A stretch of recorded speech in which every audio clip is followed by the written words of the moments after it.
Olá, sou a Juliana Mainardi, psicóloga. Hoje eu vou contar um pouquinho para vocês sobre o ciclo do relacionamento abusivo. É importante vocês entenderem que aqui, como o vídeo é curto, a minha explicação vai ser de um modo bem simplificado, tá? Então, nós temos 4 fases dentro do ciclo do relacionamento abusivo. Nessa explicação simplificada, se nós formos ampliar a explicação, existem mais fases intermediárias, mas hoje é importante vocês conhecerem pelo menos essas 4 fases. A primeira é a construção da tensão. A segunda é a violência propriamente dita, ou abuso. A terceira é a reconciliação ou lua de mel. E a quarta é a calmaria. Eu vou explicar todas essas.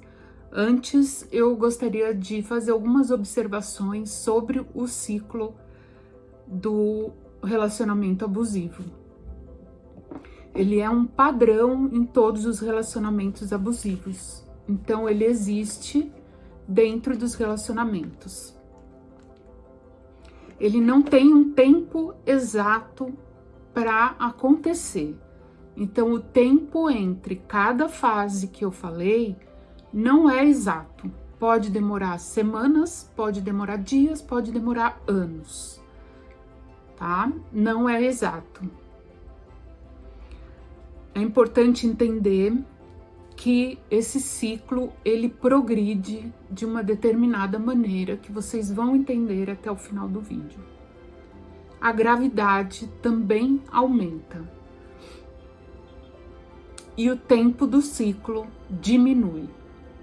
Então ele progride, ele piora de intensidade, a gravidade também piora e o tempo do ciclo diminui.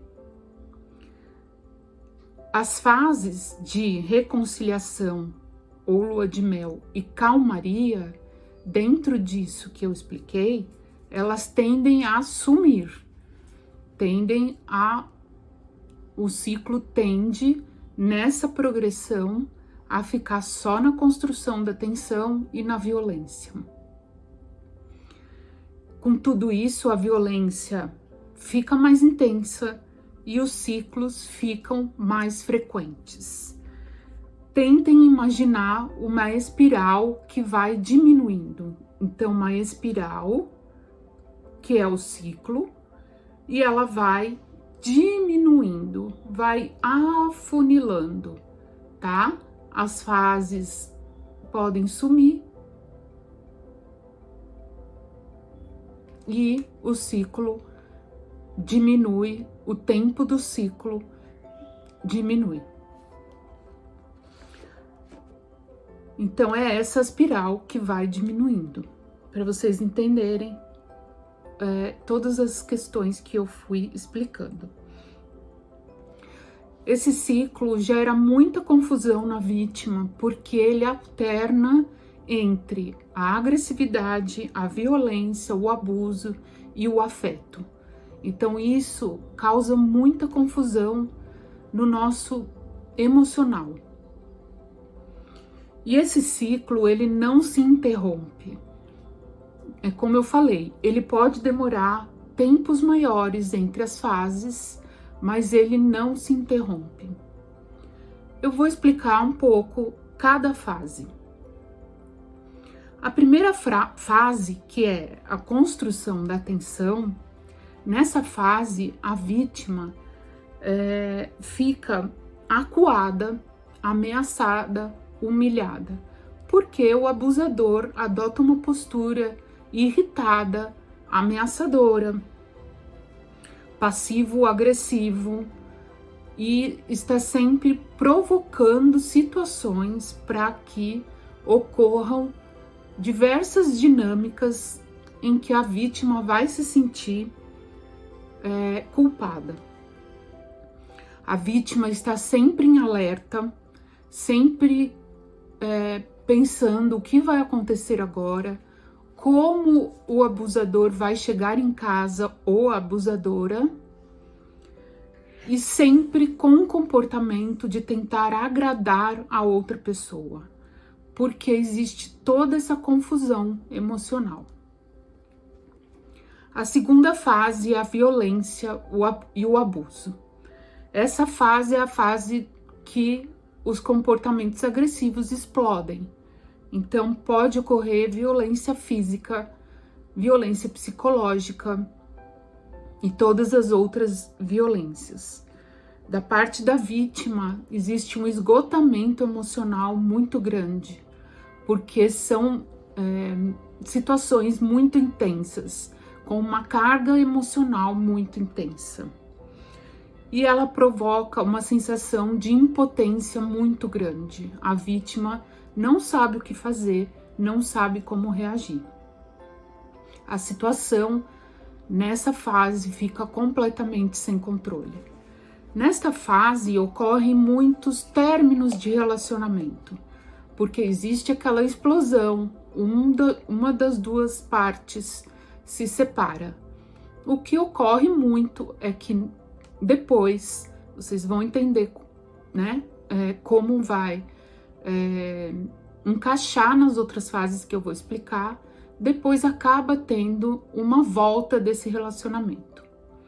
Então, a terceira fase é a reconciliação ou a lua de mel.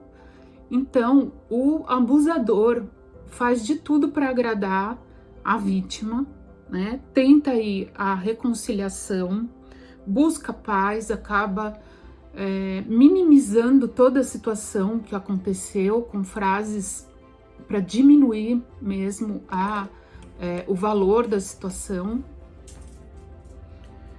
e deturpa todo o acontecimento. A vítima, nesse momento, começa a ter esperança de que a relação pode mudar e pode ser diferente, e que o abusador também está com um propósito positivo e querendo mudar. A quarta fase é a fase da calmaria. Na calmaria, ambos esquecem tudo o que aconteceu. A vítima continua confusa, mas o sentimento genuíno não retorna. O sentimento de conexão com o abusador não retorna. A vítima se sente desconectada ainda com o abusador. E aí, daí em diante, se retoma todas as outras fases do ciclo que eu fui explicando. Então, só para lembrar que essa explicação é de uma forma muito simplificada, para que vocês consigam identificar nos seus relacionamentos. Pode ser que eu tenha usado uma linguagem me referindo mais às mulheres, porque normalmente são os casos que mais acontecem, mas com certeza ocorrem casos de mulher ser a agressora e o homem a vítima, tá? Então, é muito importante também que vocês, identificando alguma questão em tudo que eu falei, busquem ajuda profissional. Essa é uma situação que é muito delicada, envolve muitos fatores, chegando até a vítima correr risco de vida. Então, é muito importante que vocês busquem ajuda profissional para lidar com toda essa situação. Muito obrigada por me assistir. Um grande beijo a todos.